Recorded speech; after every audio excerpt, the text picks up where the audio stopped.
Hello everyone, I hope you all are fine. Today in this lecture, we are going to extend our knowledge on the concept of system of particles and rotational motion, right?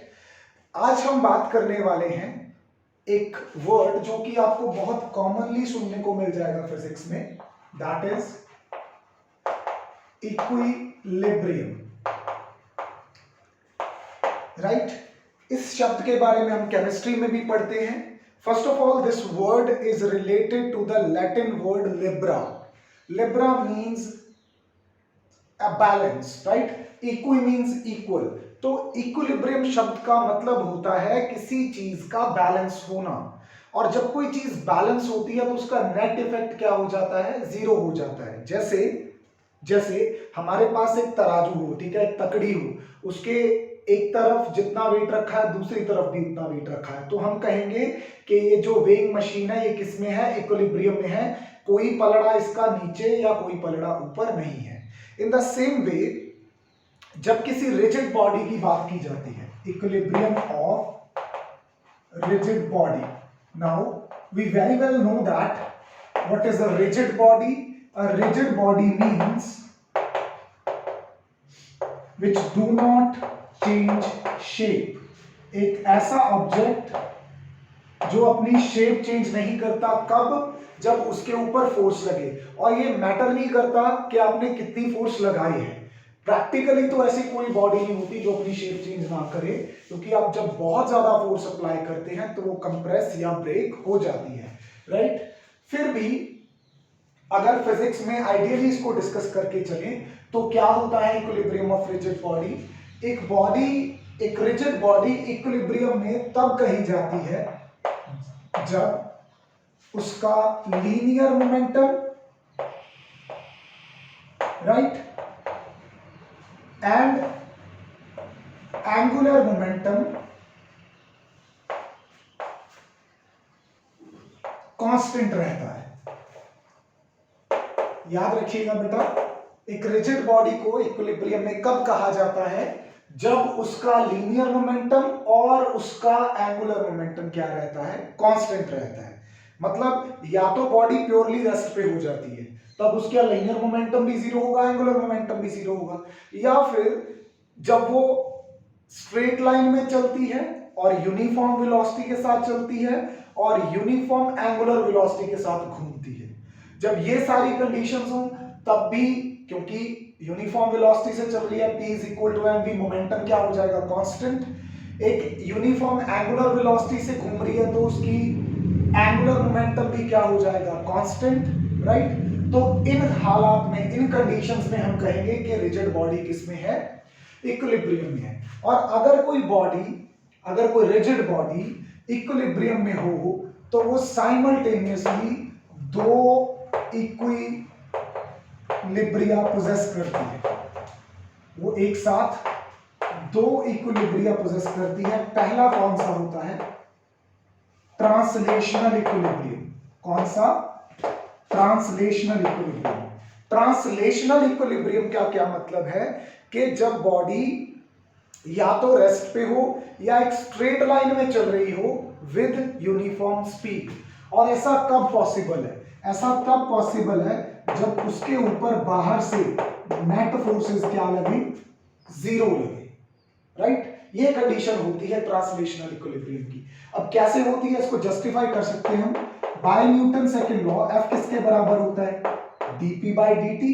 अगर उसके ऊपर काफी सारी forces लग रही हैं और इस हिसाब से लग रही हैं कि नेट फोर्स क्या बन रही है? जीरो, तो dp by dt will be equal to zero. Okay. अब किसी चीज का derivative is equal to zero कब होता है? जब वो क्वांटिटी क्या होती है? Constant. We very well know that जो मोमेंटम होता है वो मास इनटू वेलोसिटी होता है. और यहां पे ऑफ कोर्स वेलोसिटी किसकी ले रहे हैं? क्योंकि अगर आप सेंटर ऑफ मास का कंसेप्ट लेके चल रहे हैं तो यहां पे आप velocity of centre of mass लेंगे. As mass is already constant for a body, इसका मतलब velocity of centre of mass भी क्या रहती है? कांस्टेंट रहती है. और ये सारी वही बातें हैं जो मैंने आपको शुरू में थ्योरेटिकली बताई, अब उसको मैथमेटिकली आपके सामने रखा, राइट? तो ये होता है ट्रांसलेशनल इक्विलिब्रियम। दूसरा, उसको उसी टाइम पे क्या पोजेस करना पड़ता है, रोटेशनल इक्विलिब्रियम। कौन सा, रोटेशनल इक्विलिब्रियम। रोटेशनल इक्विलिब्रियम के लिए जरूरी शर्त क्या है कि उसके ऊपर जो नेट टॉर्क है वो क्या लगना चाहिए, जीरो। नेट टॉर्क जीरो लगने का मतलब है, अब नेट टॉर्क किसके बराबर होता है, नेट टॉर्क बराबर होता है rate of change of angular momentum, right. Torque is equal to rate of change of angular momentum. अब किसी चीज का derivative is equal to zero, इसका मतलब एंगुलर मोमेंटम कांस्टेंट। और ये आगे जाके हम प्रूव करने वाले हैं कि जिस तरह से P is equal to mass into velocity होता है, angular momentum moment of inertia into angular velocity होता है, राइट। अगर L कांस्टेंट है, इसका मतलब I ओमेगा कांस्टेंट है, तो जरूर ओमेगा यहां पे क्या है, कांस्टेंट है, राइट। ओमेगा कांस्टेंट होने का मतलब या तो जीरो होगा या फिर अगर उसके पास कोई वैल्यू है तो बदलेगा ही नहीं। तो ये दोनों कंडीशंस क्या सजेस्ट करती हैं आपको, ये दोनों कंडीशंस सजेस्ट करती हैं कि या तो बॉडी प्योरली रेस्ट में पड़ी है या वो यूनिफॉर्म वेलोसिटी, लीनियर वेलोसिटी और यूनिफॉर्म एंगुलर वेलोसिटी में है, ठीक है। तो अगर किसी बॉडी को, रिजिड बॉडी को इक्विलिब्रियम पोजेस करना है तो उसको सेम टाइम पे ट्रांसलेशनल इक्विलिब्रियम और रोटेशनल इक्विलिब्रियम पोजेस करना होगा। इस कॉन्सेप्ट को हम बहुत जगह पे यूज करेंगे, जैसे कि मैं अगर फ्यूचर की बात करूं तो प्लस टू में जब इलेक्ट्रोस्टैट्स पढ़ेंगे तब इलेक्ट्रिक डायपोल्स नाम का एक टॉपिक होता है, तो इलेक्ट्रिक डायपोल्स का हम वहां पे इक्विलिब्रियम डिस्कस किया करेंगे, राइट। वहां पे इन कॉन्सेप्ट्स की जरूरत पड़ेगी। अब जो इक्विलिब्रियम है, इक्विलिब्रियम बेसिकली दो तरह का होता है। कौन कौन सा, स्टेबल इक्विलिब्रियम और अनस्टेबल इक्विलिब्रियम, ठीक है। कौन सा होता है, स्टेबल इक्विलिब्रियम और unstable equilibrium. Now what is stable equilibrium. एक बॉडी किसी पोजीशन में पड़ी है, right.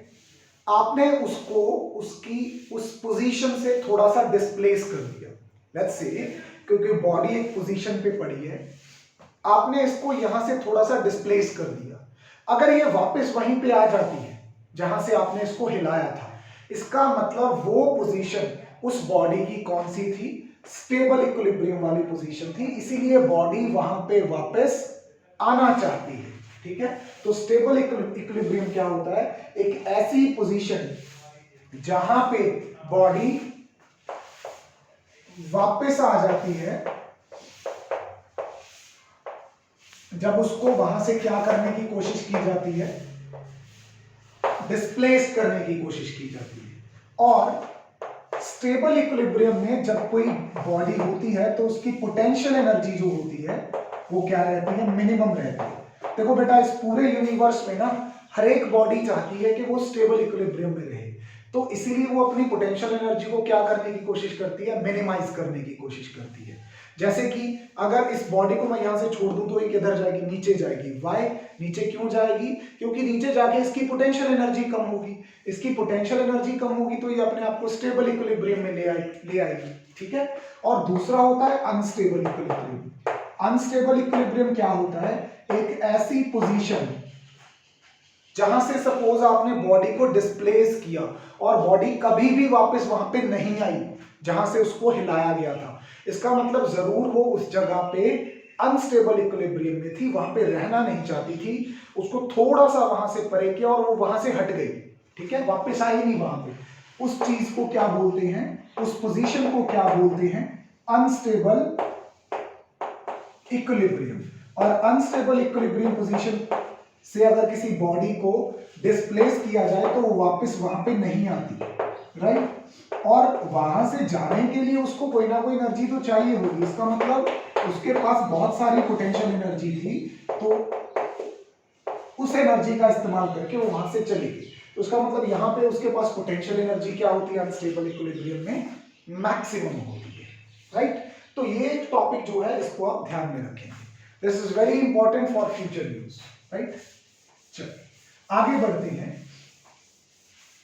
The next concept that I am going to discuss with you, उसकी जो रूट्स हैं, उसकी जो जड़ें हैं, उसके बारे में आप ऑलरेडी जानते हो। सपोज करो मेरे सामने एक फुटबॉल रखी हुई है, ठीक है, फुटबॉल जिससे हम खेलते हैं, और उसी फुटबॉल के साइज का, उसी फुटबॉल की शेप का मेरे पास एक पत्थर रखा हुआ है।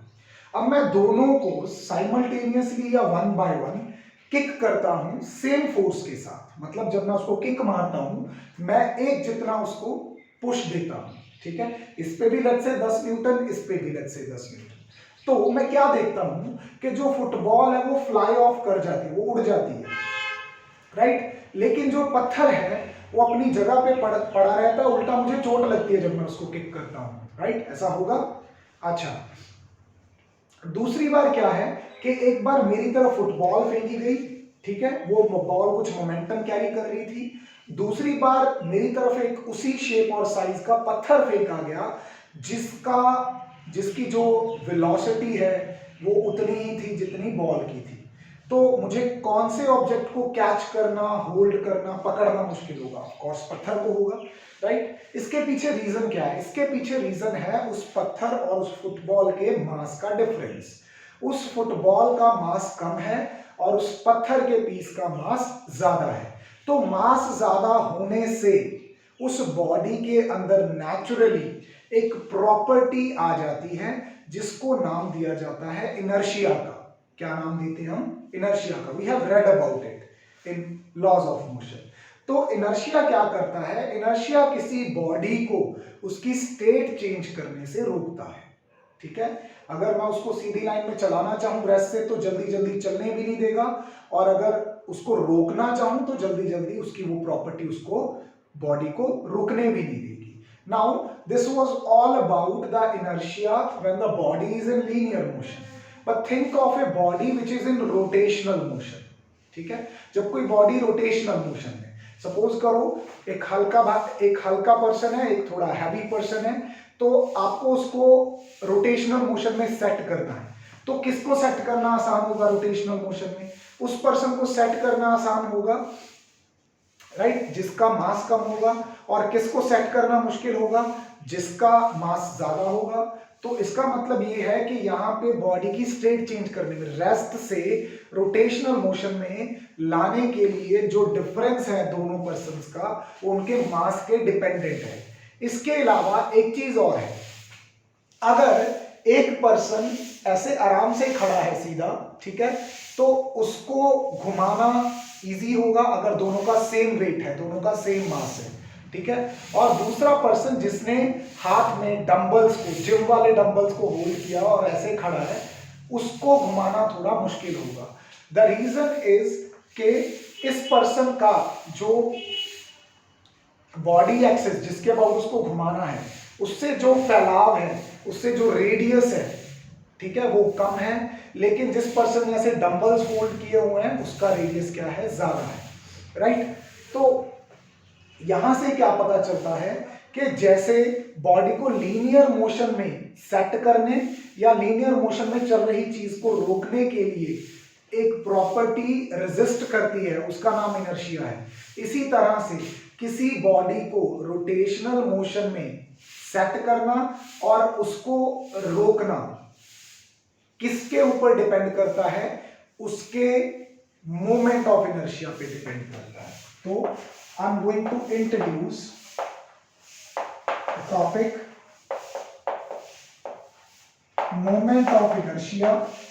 क्या होता है मोमेंट ऑफ इनर्शिया?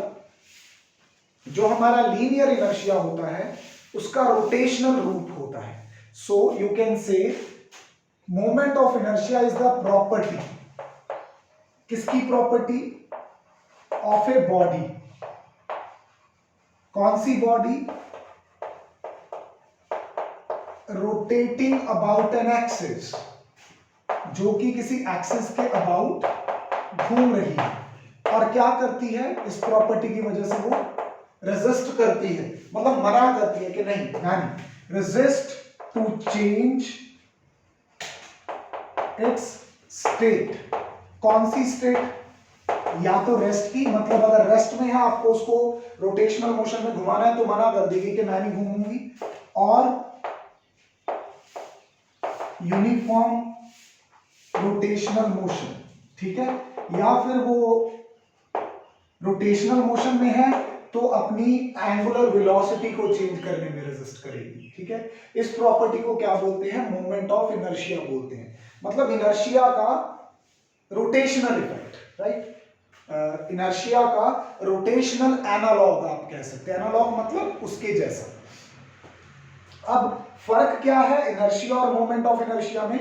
इनर्शिया सिर्फ मास पे डिपेंड करता है, मोमेंट ऑफ इनर्शिया मास के साथ साथ square of the radius of the body from axis of rotation भी डिपेंड करता है। तो इसको कैसे मेजर करते हैं? Moment of inertia is measured as, suppose आपके पास ये बॉडी है, राइट, ये उसका एक्सिस ऑफ रोटेशन है, ठीक है, ये उसका एवरेज रेडियस है, राइट, और बॉडी का मास m है और इसके अबाउट बॉडी को घूमना है, तो उसका जो मोमेंट ऑफ इनर्शिया होगा, जिसको हम I के साथ डिनोट करते हैं, वो किसके बराबर होगा? Mass of the body and square of the radius of the body, ठीक है। रेडियस क्या?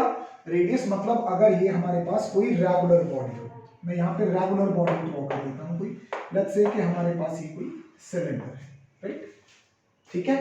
तो इसका जो जर्नल एक्सप्रेशन है मोमेंट ऑफ इनर्शिया का, वो मास इनटू रेडियस स्क्वायर होता है। अच्छा, अब अगर सिस्टम ऑफ पार्टिकल्स की बात करें तो हम हर एक पार्टिकल का मास और उसके एक्सिस ऑफ रोटेशन से डिस्टेंस को स्क्वायर करेंगे, तो यहाँ पे मुझे समेशन की फॉर्म में ले लेना चाहिए, mi/ri square where i goes from 1 to n। मतलब आपको यहाँ पे क्या ले लेना है कि आपके पास कोई इर्रेगुलर शेप की बॉडी है, राइट, उसका एक पार्टिकल यहाँ पे है, दूसरा पार्टिकल यहाँ पे है, तीसरा पार्टिकल यहाँ पे है, चौथा पार्टिकल, पांचवा पार्टिकल, ऐसे सबका अपना अपना डिस्टेंस है, ठीक है, एक्सिस ऑफ रोटेशन से। इसका मास m1, इसका मास m2, m3, m4, राइट, इसी तरह से mn, इनका अपना अपना रेडियस है, राइट, इनका अपना अपना रेडियस है।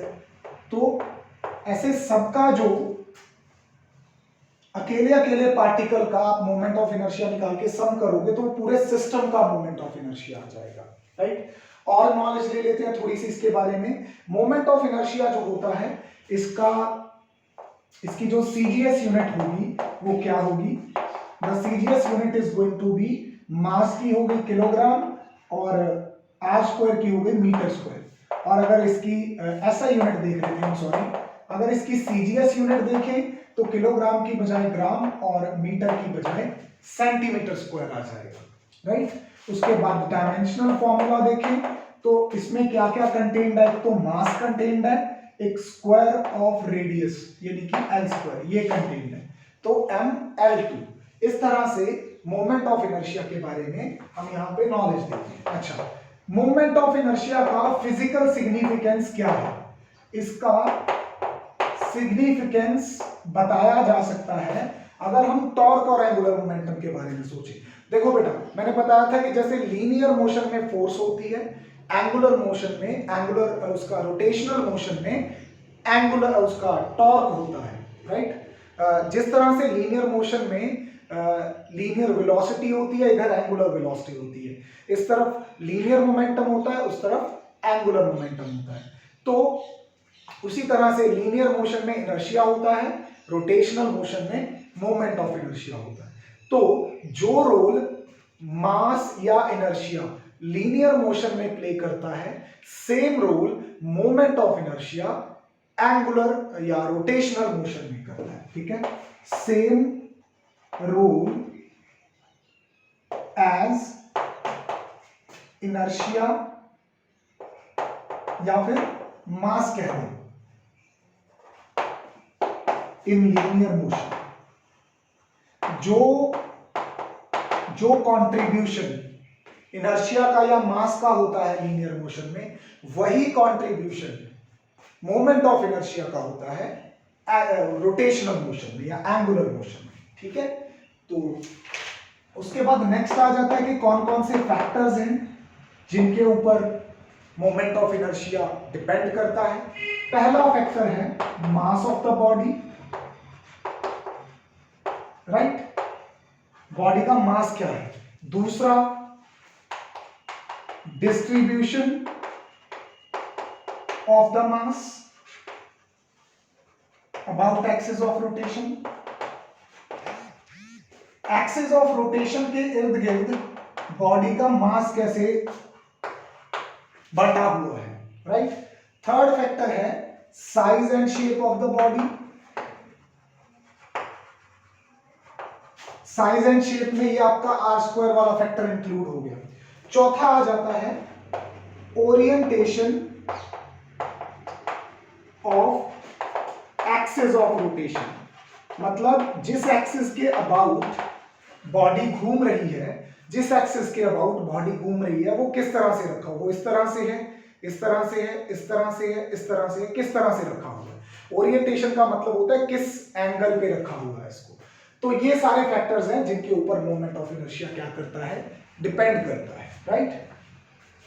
अब आगे बढ़ते हैं। देखो बेटा, जब कोई बॉडी लीनियर मोशन में होती है तो उसके पास मास और वेलोसिटी दोनों होते हैं। अब अगर किसी बॉडी के पास मास और वेलोसिटी दोनों चीजें हैं तो उसके पास लीनियर मोमेंटम भी होता है undoubtedly, which is given by product of mass and velocity. और दूसरी चीज उसके पास क्या होती है, kinetic energy, which is given by half mv square, right. ये है kinetic energy in linear motion. तो अब हम ये देखना चाहते हैं कि अगर कोई बॉडी अपने एक्सिस के अबाउट घूम रही है, मतलब रोटेशनल मोशन में है, तो उसकी रोटेशनल काइनेटिक एनर्जी क्या होगी। वैसे यहां से देख के आप गेस कर सकते हो। देखो 1/2 तो ऐसे ही आ जाएगा। जो रोल लीनियर मोशन में मास प्ले करता है वही रोल रोटेशनल मोशन में कौन प्ले करता है, मोमेंट ऑफ इनर्शिया। और यहां पे लीनियर वेलोसिटी होती है, यहां पे एंगुलर वेलोसिटी होती है। तो लेट्स सी, हम एक डेरिवेशन करते हैं कि क्या उसका रिजल्ट एज एक्सपेक्टेड हमारे पास आता है या नहीं, ठीक है। तो हेडिंग है रोटेशनल काइनेटिक एनर्जी, ठीक है। रोटेशनल काइनेटिक एनर्जी, एक बॉडी सपोज कर लेते हैं, एक बॉडी सपोज कर लेते हैं, राइट, जिसका मास कितना है m और उसकी एंगुलर वेलोसिटी क्या है अपने एक्सिस के अबाउट ओमेगा। इवन ये जो एंगुलर वेलोसिटी है ये कांस्टेंट एंगुलर वेलोसिटी, मतलब चेंज नहीं होगा, राइट। एक जितनी एंगुलर वेलोसिटी के साथ बॉडी अपने एक्सिस के अबाउट घूमे जा रही है। जैसे पंखा, अगर वोल्टेज फ्लक्चुएट ना कर रही हो तो जिस स्पीड पे आप एक बार उसको सेट कर दोगे उसी स्पीड पे वो घूमता जाता है, ठीक है। अब let's say it is made up of, ये जो बॉडी है, हर एक बॉडी एटम्स और मॉलिक्यूल्स की बनी हुई है। तो let's say made up of n number of particles, ठीक है। तो पहले पार्टिकल का मास कितना होगा m1, दूसरे पार्टिकल का मास m2, तीसरे पार्टिकल का मास m3 and so on mn। First particle जो है उसकी पोजीशन एक्सिस से कितनी होगी r1, दूसरे की r2, तीसरे की r3 and so on rn, right. तो पहला पार्टिकल जो है जब वो घूम रहा होगा अपने एक्सिस के about, it will be describing a circular path about the axis. तो वो जो सर्कुलर पाथ डिस्क्राइब कर रहा है उसके टेंजेंशियल डायरेक्शन में, जो उसके सेम प्लेन के टेंजेंशियल डायरेक्शन में, मतलब ऐसे घूम रहा है तो ये वाला, राइट। ये वाली जो वेलोसिटी है अलोंग द टेंजेंट उसको क्या बोलते हैं, लीनियर वेलोसिटी बोलते हैं। तो हर एक पार्टिकल की अगर मैं यहाँ पे लीनियर वेलोसिटी देखना चाहूं तो फर्स्ट पार्टिकल की लीनियर वेलोसिटी क्या होगी, r1 ओमेगा। सेकेंड पार्टिकल की लीनियर वेलोसिटी क्या होगी, r2 ओमेगा। इसी तरह लास्ट वाले पार्टिकल की क्या होगी, rn omega. You must be thinking कि सर ने सब में ओमेगा सेम क्यों लिया है। बेटा अगर पहला पार्टिकल यहां से यहां डिस्प्लेस हो जाता है जब बॉडी घूमती है तो ऑफ कोर्स दूसरा पार्टिकल भी उतने ही एंगल पे आगे बढ़ जाएगा जितने एंगल पे पहला पार्टिकल बढ़ा होगा। तो angle subtended at the centre of rotation हर एक पार्टिकल के लिए सेम होगा। तो एंगुलर वेलोसिटी होती है angle subtended per unit time, तो वो भी क्या रहेगा, सबका सेम रहेगा। Angular velocity same for every particle. Now अगर हम रोटेशनल काइनेटिक एनर्जी देखना चाहें तो वो क्या होनी चाहिए, हाफ फर्स्ट पार्टिकल का मास, फर्स्ट पार्टिकल की लीनियर वेलोसिटी का स्क्वायर, सेकंड पार्टिकल का मास, सेकंड पार्टिकल की लीनियर वेलोसिटी का square and so on. nth particle का मास, और उसकी लीनियर वेलोसिटी का स्क्वायर, यही होना चाहिए। अब यहाँ पे v1, v2, v3 and so on, vn की वैल्यूज सब्स्टिट्यूट करते हैं। जब ये वैल्यूज आप सब्स्टिट्यूट करोगे तो देखो सब में 1/2 कॉमन आएगा, सब में ओमेगा कॉमन आएगा। तो मैं 1/2 राइट और ओमेगा स्क्वायर सबका अलग निकाल के रख लेता हूं, क्योंकि v1 का स्क्वायर है ना, v2 का स्क्वायर है, तो जब इसका स्क्वायर करेंगे तो ओमेगा स्क्वायर ही बनेगा। तो वो बाहर कर लिया, अंदर क्या बचता है m1 और यहां से बचेगा r1 स्क्वायर, यहां से बचेगा m2 r2 square and so on, इस तरह से चलता जाएगा mn rn स्क्वायर, ये चीज आ जाएगी। अब ब्रैकेट में ध्यान से देखो, m1 r1 स्क्वायर क्या है, फर्स्ट पार्टिकल का moment of inertia, m2 r2 square क्या है, सेकेंड पार्टिकल का मोमेंट ऑफ इनर्शिया, और इस तरह से ये चलता जा रहा है और सब क्या हो रहे हैं आपस में ऐड हो रहे हैं। तो क्या आ जाएगा, टोटल मोमेंट ऑफ इनर्शिया, उसको मैं डिनोट करता हूं I के साथ।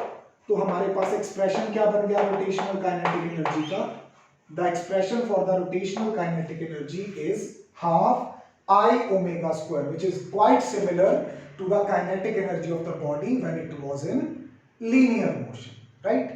This was all for today. Thank you. Take care.